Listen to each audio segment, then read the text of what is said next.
மாவு புளிச்சிட்டு பயப்பட வேண்டாம். கொஞ்சோண்டு ரவா சேர்த்து பெருங்காயம், சோடா உப்பு கொஞ்சம்,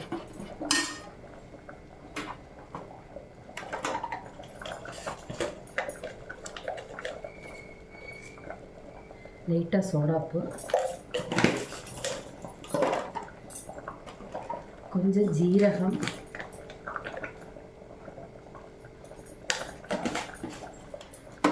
என்ன போட்டோம், சோடாப்பு, காயம், ஜீரகம், மிளகுத்தூள் எல்லாம் கூட போட்டு நல்லா ரவாயை போட்டு ஒரு 10-20 நிமிஷம் ஊற வச்சுட்டு அதுக்கப்புறம் மாவை ரவா தோசை மாதிரி செஞ்சு சாப்பிடுவோம்.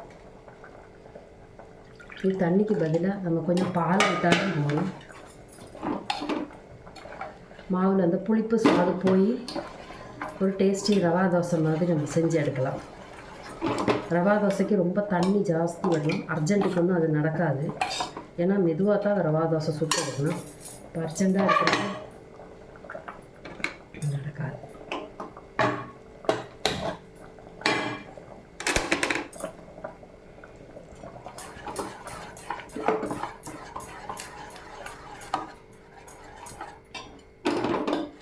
இது மாதிரி மாவில் கொஞ்சம் ரவாயை போட்டுவிட்டு கொஞ்சம் கருவேப்பிலையும் கூட மிக்ஸ் செய்து போட்டுக்கலாம்.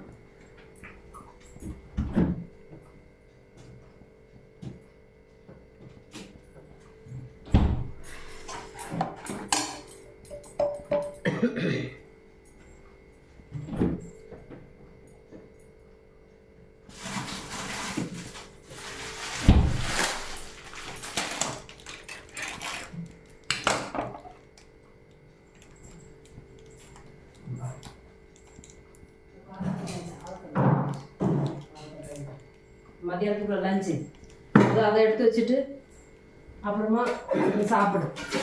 இதெல்லாம் கொஞ்சம் டென்ஷன் அடிச்சுட்டு போகிறது.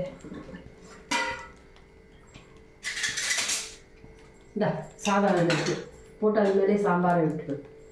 சரி,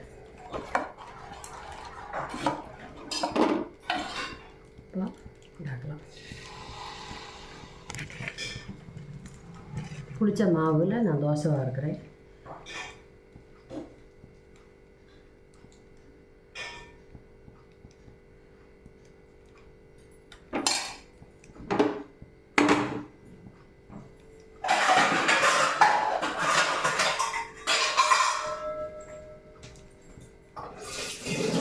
மிளகா கறி இருக்குது, லைட்டாக வச்சுக்கோ, நல்லா டேஸ்டியாக இருக்கும்.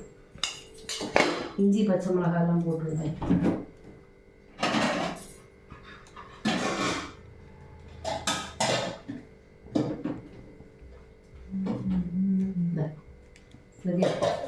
சின்ன பச்சை மிளகா கறி நல்லா சூப்பராக இருக்கும்.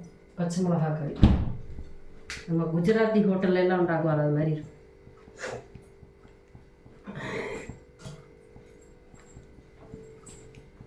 சில்லி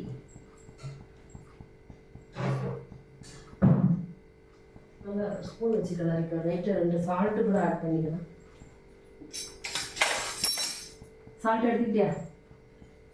சால்ட்டு தரவா?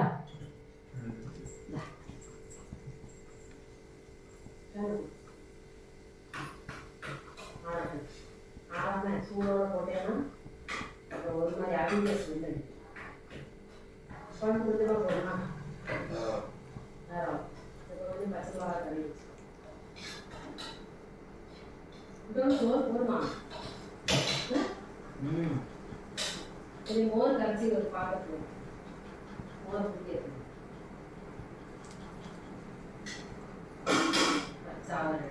சாப்பிட உட்காரலாம் நிம்மதி அவளுக்கு.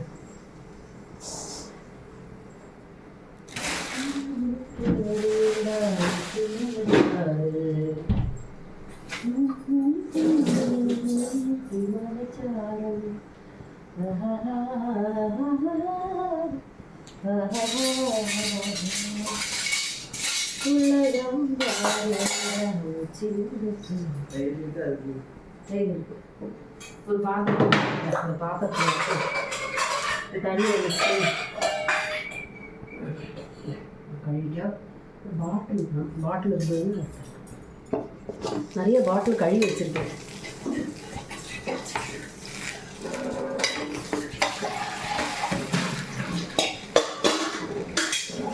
புளிச்ச மாவை இப்படி தோசை பண்ணி சாப்பிட்டு நல்லா இருக்கும். தேங்க்ஸ்.